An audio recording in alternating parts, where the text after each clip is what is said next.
9th class सुबह की shift का, मॉर्निंग शिफ्ट का एग्जाम सॉल्व करने जा रहे हैं हम। ठीक है बेटा, और यहाँ पे पॉज करना, आप स्टॉप मत करना वीडियो को। लो बेटा, चलो चालू करो। सबसे पहला बेटा क्वेश्चन हमने सॉल्व कर लिया।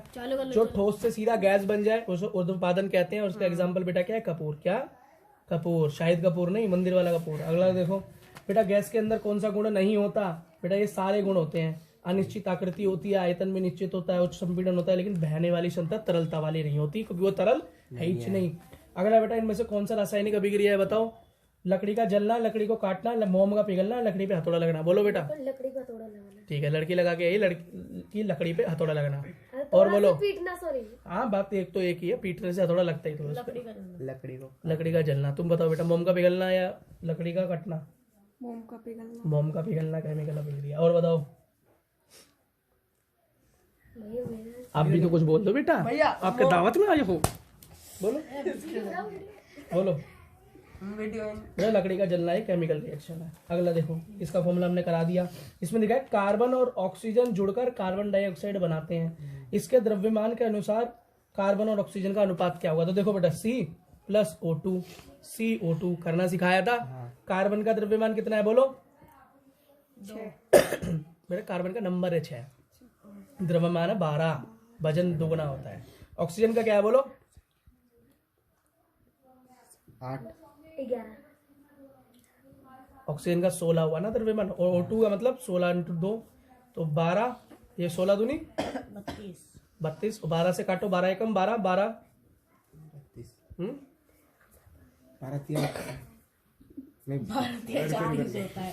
ये उससे कट जाएगा बेटा, 16 से देख सुन। तो बेटा ये कैसे कटा? ये बेटा 12 और 32 कैसे कट सकता है? 4 के बाड़े से। 4 तिया 12, 4 8 32, तो इसका रेशियो है 3:8। ये बेटा 3:8 जिसने लगाया उसका सही है, बाकी लड़कियों ने गलत लगाया। 2 2 1। पॉज करो। सोडियम का नंबर क्या होता है बोलो? सोडियम का नंबर कौन बताएगा बच्चा? जल्दी बोलो। ठीक है बेटा, बेटा इसका नंबर दे रखा है 11। सोडियम का होता है 11 दे के रखा। क्या दे रखा है? 11। मुझे पता है बेटा, जिसका जितना नंबर होता है, कितना जिसका जितना नंबर होता है बेटा, उतना ही उसका क्या होता है? इलेक्ट्रॉन होते हैं, और उतना ही उसके अंदर प्रोटॉन होते हैं। लेकिन बेटा पूछ रखा है इसने सोडियम का न्यूट्रॉन। और बेटा तुम्हें पता है न्यूट्रॉन कैसे निकलता है? प्रोटॉन प्लस न्यूट्रॉन से बनता है बेटा द्रव्यमान, मतलब वजन बनता है, एटम का वेट बनता है। तो तुम्हें प्रोटॉन की संख्या तो पता चल गई, और न्यूट्रॉन की संख्या निकालने के लिए तुमको सोडियम का द्रव्यमान पता होना चाहिए। ठीक है बेटा, आंसर सी हो गया 11 11। इस तरह से निकालते हैं। ये रही हमारे पास पूरी टेबल, तो इस टेबल के हिसाब से। ठीक है बेटा। तो बेटा अगला क्वेश्चन पे यहाँ फोकस करो। बोल रहे हैं समस्थानिक कौन होते हैं? समस्थानिक का मतलब क्या है? समस्थानिक का मतलब जिसकी परमाणु संख्या बराबर हो और द्रव्यमान अलग हो, मतलब वेट अलग हो और नंबर, एटॉमिक नंबर सेम हो। ठीक है, इसको बेटा समस्थानिक कहते हैं या आइसोटॉप कहते हैं। तो इसके अंदर सिर्फ यही बात तो ठीक है, एक समान परमाणु संख्या। सी इसका सही आंसर। इसके अंदर से बेटा कौन सफाई का काम करता है? निष्क्रियकरण का मतलब है कौन बेटा सफाई का काम करता है? बताओ। स्मूथ एंडोप्लाज्मिक रेटिकुलम तो हो नहीं सकता, क्योंकि ये प्रोटीन का सिंथेसिस करता है। लाइसोसोम बेटा गंदगी को क्या करता है? इकट्ठा करता है, साफ करता है। रसधानी के अंदर क्या होता है बेटा? इसके अंदर एक्स्ट्रा चीजें भरी रहती हैं। गोल्जी उपकरण का काम तो बेटा पैकिंग का होता है। तो बताओ इसमें सही हिसाब क्या होगा? लाइसोसोम हो गया। ठीक है, नेक्स्ट देखो, निम्न में से कौन से पादप में निरंतर कोशिका विभाजन की क्षमता होती है? बेटा कौन सी ऐसी सेल है पादप के अंदर जो बढ़ती रहेगी हमेशा? बट पैरेन्काइमा, कोलेनकाइमा, स्केलेनकाइमा बेटा ये तो निरंतर नहीं बढ़ती, कुछ ही टाइम पे बढ़ेगी। जाइलम कभी हर टाइम नहीं बढ़ेगी, स्केलेनकाइमा कभी बढ़ेगी। लेकिन शीर्ष वियोजिक उत्तर तो बेटा शीर्ष पे लगा हुआ है, मैंने पहले बोला टॉप पे लगा हुआ है, ये तो हमेशा बढ़ता जड़ों में भी रहेगा। ठीक है, अगला देखो, वस्तुओं का विस्थापन तय की गई दूरी समानुपाती होगी जब वस्तु तय करेगी। ये कह रहा है कि विस्थापन, ये कितनी अच्छी तरह से समझाया तुम्हें। विस्थापन और दूरी बराबर होगी। कब होगी बराबर? समानुपाती होगी, बराबर होगी। कब होगी बराबर? अगर ए पॉइंट से बी पॉइंट पे कोई जाएगा और बी से अगर वापस ए पे आ गया तो विस्थापन खत्म, दूरी बढ़ जाएगी। लेकिन दूरी कब समान रहेगी? ए से बी पॉइंट तक ही रहेगी, ए से बी पॉइंट पे रहेगी। तो इसका सीधे क्या है आंसर? डी। बात तो एक ही है, ए बी बोलो बी सी बोल लो। ये टेढ़ा मेढ़ा और उल्टा नीता ये तो बेटा ऐसी बस क्वेश्चन बना दिए, समझ गए? क्या ये बताओ, ये बताया है नहीं बताया मैंने तुम्हें 10 बार? फिर अगला देखो क्या है। अगर एक वस्तु एक समान गति दिखाती है, कैसी? समान गति, उसकी गति कैसी है, बिल्कुल समान, चेंज ही नहीं हो रही। मतलब उसका स्कूटर कैसे चल रहा है, अगर स्कूटर चला रहा है तो समझ लो अगर 30 किलोमीटर प्रति घंटे की स्पीड से चला रहा है तो 30 से ही चलाया जा रहा है। उसका ग्राफ कैसे बन गया, ऐसा बन गया। गति का ग्राफ ऐसे बन गया। अगर गति की जगह ये वो होता, क्या होता, गति की जगह पे क्या होता, वेलोसिटी होती, स्पीड की जगह वेलोसिटी होती, क्या बोलते हैं बेटा, इसे तो बोलते हैं चाल, और वो क्या है, वेलोसिटी को हिंदी में कहते हैं त्वरण कहते हैं बेटा। त्वरण एक्सेलरेशन होता है, बढ़ती हुई वेलोसिटी को बोलते हैं बेटा। गति को वेलोसिटी बोलते हैं, चाल को स्पीड बोलते हैं। उसका ग्राफ ऐसा होता। क्या पढ़ के आए हो बेटा तुम घर से, तुम बोले मैं घर से पढ़ के आया हूँ, मुझे तो लगता है सिर्फ पढ़ के आए हो बेड पे और कुछ नहीं करके आए तुम। देखो ये क्या बोल रहा है, समान गति दर्शाता है तो क्या होगा, चाल स्थिर होगी, चाल अस्थिर होगी, चाल शून्य होगी, त्वरण स्थिर होगा बेटा। अरे वो तो खुद बोल रहा है एक समान गति बेटा। एक्सेलरेशन स्थिर होगा, त्वरण बढ़ ही नहीं रहा, बढ़ ही नहीं रहा। एक्सेलरेशन क्या है, एक्सेलरेशन मतलब होता है बढ़ना, त्वरण का मतलब कहता है बढ़ना, बढ़ना। लेकिन यहाँ तो क्या बोल रहा है, कुछ बढ़ ही नहीं रहा, समान गति, मतलब त्वरण क्या होगा, स्थिर। समझाया नहीं समझाया बोलो, उसके बाद भी गलत हो रहा है। जब बस अचानक चलने लगती है तो बस में खड़ा व्यक्ति पीछे की ओर चला जाता है। ये कौन सा नियम है, न्यूटन का। न्यूटन गति के तो सारे नियम न्यूटन के। न्यूटन का पहला, दूसरा की तीसरा, पहला। पहला बिल्कुल सही। क्योंकि बेटा हर चीज अपनी स्थिति बनाए रखना चाहती है, एक जगह से दूसरी जगह नहीं वो नहीं जाना चाहती। लेकिन जब उस पर बल लगता है तब वो हिल जाती है। लेकिन यहाँ पर जब मैं हिल गया, मुझ पर किसी ने बल नहीं लगाया, बस चली, बस ने स्थिति बदली, मैं तो नहीं बदलना चाहता था, इसलिए मैं थोड़ा सा हिला। गतिशील वस्तु के टकराने से कोई व्यक्ति घायल क्यों हो जाता है, बताओ। कोई चीज चल रही है, क्या कोई चीज चल रही है, तुमसे टक्कर हो गई, उसकी बाइक आई, बाइक वाले ने तुम्हें टक्कर मार दी, तुम्हारी चोट लग गई, किस वजह से लगी, जड़त्व की वजह से लगी, द्रव्यमान की वजह से लगी, घर्षण की वजह से लगी, संवेग की वजह से लगी बेटा, मोमेंटम की वजह से लगी, संवेग की वजह से लगी। क्यों, क्योंकि वो एक मोमेंटम में आ रहा था और वो तुम में घुस गया और तुम्हारा मोमेंटम वाला नहीं था, और तुम्हारा उस तरफ था, वो तुम्हारी तरफ आ गया, तुम में टकरा गया, या पीछे तुम में टकरा गया, इसलिए तुम्हें चोट लगी। घर्षण तो तब हुआ ना जब तुम टकराने के बाद जब रोड पे रगड़ गए तो घर्षण हो गया। घर्षण क्या होता है, जो खुरदरी सतह पे होता है, तुम्हारी चीज को रोकता है, वो तो जब हुआ। अब मान लो किसी ने तुम्हें वहां टक्कर मारी, या बढ़िया चिकना फरस था, तो वहां घर्षण कहाँ से आ गया भाई, तो इसलिए नहीं होगा। अगला देखो, गुरुत्वाकर्षण छी, छोटे जी का मान क्या होता है, ठीक है बेटा जी। छोटा जी क्या होता है, मुक्त पतन। अब तुमको पता है जब हम धरती की तरफ जाते हैं तो जी बढ़ता है, छोटा जी बढ़ता है, गुरुत्वाकर्षण बढ़ता है, और धरती से दूर जाते हैं तो घटता है। धरती के अंदर जाएंगे तो क्या होगा, घटेगा। क्या, तो कोई बोलता ना धरती के आर पार निकल जाऊंगा, कभी नहीं निकल सकता, क्योंकि धरती के बीच में क्या ग्रेविटी जीरो है, ग्रेविटी जीरो है, वो कभी धरती को पार ही नहीं कर पाएगा। क्योंकि बेटा छोटा जी क्या कहता है, गुरुत्वाकर्षण का बल करता है सबसे ज्यादा धरती पर। धरती से ऊपर जाओ तो जी घटे, और धरती से नीचे जाए तो भी जी घटे। ये होता है बेटा धरती के दो पोल, एक पोल ये रहा, दक्षिण और उत्तर दो पोल हो गए, एक पोल ये रहा, एक पोल ये रहा, और ये बीच में एक बेटा रेखा है। अब ये पूछ रहा है ध्रुवों की ओर विषुवत रेखा पर समानुपात है, गुरुत्वाकर्षण ध्रुव की ओर विषुवत रेखा पर समान होता है, ध्रुवों पे और रेखा पे समान होता है, नहीं हो सकता कभी भी। अगला, ध्रुवों पर कम होता है, यहाँ पर बेटा जो यहाँ पे ध्रुव होता है, यहाँ पर हमारी ग्रेविटी कम होती है बेटा, है तो हमारे पृथ्वी के ऊपर ही ना, तो कम कैसे हो जाएगी। विषुवत रेखा पे कम होती है या बीच में कम होती है, ध्रुवों से विषुवत रेखा की ओर बढ़ता है, बिल्कुल सही। ध्रुवों से बेटा इस तरफ को मूव करते हैं तो बढ़ता है। इसका आंसर बेटा वैसे सी है। नेक्स्ट क्वेश्चन देखो, एक पिंड मुक्त पतन से पृथ्वी की ओर गिर रहा है। मान लो कोई चीज ऊपर आकाश से धरती की तरफ गिर रही है, धरती आसमान से नीचे की तरफ गिर रही है, तो कह रहा है ऊर्जा, उसकी ऊर्जा बढ़ेगी कि घटेगी, बेटा बढ़ेगी ना। मैंने कितना बोला, जितनी ऊंचाई से कोई नीचे गिरे उतनी ऊर्जा से वो नीचे गिरता है, क्योंकि कौन बढ़, क्या बढ़ जाता है उसका, एक्सेलरेशन ड्यू टू ग्रेविटी, मुक्त पतन बढ़ जाता है छोटा जी, तो क्या होगा, बढ़ेगी बेटा। स्थिर क्यों रहेगी उसकी ऊर्जा, ऊर्जा कैसे स्थिर रह सकती है, तो गलत कर दी, जो ऊपर जाती जब घटती। हाँ अगला देखो, ऊपर जैसे तुमने पत्थर फेंका, जान से फेंका, धीरे धीरे वो जान एक जगह पे खत्म हो जाती है ना, पत्थर नीचे टपक जाता है। अगर बढ़ती रहती तो पत्थर क्या होता है, उड़ता ही चला जाता है। लेकिन जब ऊपर से कोई नीचे फेंकता है तो फेंकता धीरे है, लेकिन जाता नीचे तेज। अगला क्या, किसी वस्तु पर किया गया कार्य किस पर निर्भर नहीं करता। बेटा मैंने काम क्या बोलता, वर्क, काम का मतलब है, काम बेटा किस निकालते बताओ, F गुणा में S, मतलब तुम जब किसी पे बल लगाओ और वस्तु में विस्थापन हो जाए। तो बेटा किस पे डिपेंड करता है? विस्थापन पे करता है। लगाया गया बल पे बिल्कुल करता है। दोनों बल और विस्थापन के बीच का कोण वस्तु पर आरंभिक वेग, ये वस्तु के आरंभिक वेग पे इसका कोई लेने देना नहीं है। अब मानो कोई वस्तु बेटा खड़ा हुआ था, बंदा क्या खड़ा, तुमने खड़े में धक्का मारा तो वो भी विस्थापित हो गया। और कोई भाग रहा था, तुमने भागते भागते में धक्का मार दिया, बात तो एक ही, काम तो हुआ। कई लोग देखना दौड़ मारते मारते धक्का दे देते हैं बंदे को। पुलिस के उसमें होता है बेटा, पुलिस और मिलिट्री में लोग देखते हैं ना तेज भाग रहा है तो बोलते हैं जाओ सीधा खोली देते हैं उसमें बटाए। ठीक है बेटा, देखो बेटा इसके अंदर तुम्हें बताना है कौन सा मिश्रण है, कौन सा यौगिक है। लोहे और सल्फर को तुमने मिलाकर आयरन सल्फाइड बनाया, बेटा यौगिक हो गया। नमक और पानी को मिलाया, मिश्रण हो गया। कोशिका जीवन की संरचनात्मकता और बेटा कार्यात्मक इकाई क्यों है? Why the cell is called as the structural and the functional unit of life. क्यों बेटा? हमारा शरीर मिलकर सेल से बना होता है। सेल से टिश्यू बनता है, उत्तक बनता है, उत्तक से ही बेटा अंग बनता है और अंग से ही शरीर बनता है, ऑर्गन से ही बेटा बॉडी बनती है। सेल के अंदर ही एनर्जी बनती है, सेल ही डिवाइड होकर हमें बड़ा बनाती है, हमारी ग्रोथ कराती है। सब कुछ तो बेटा सेल के ऊपर ही है। और सेल बेटा जब उल्टी सीधी ग्रोथ करने लगती है उसको कैंसर बोलते हैं, वो हमें मार भी सकती है।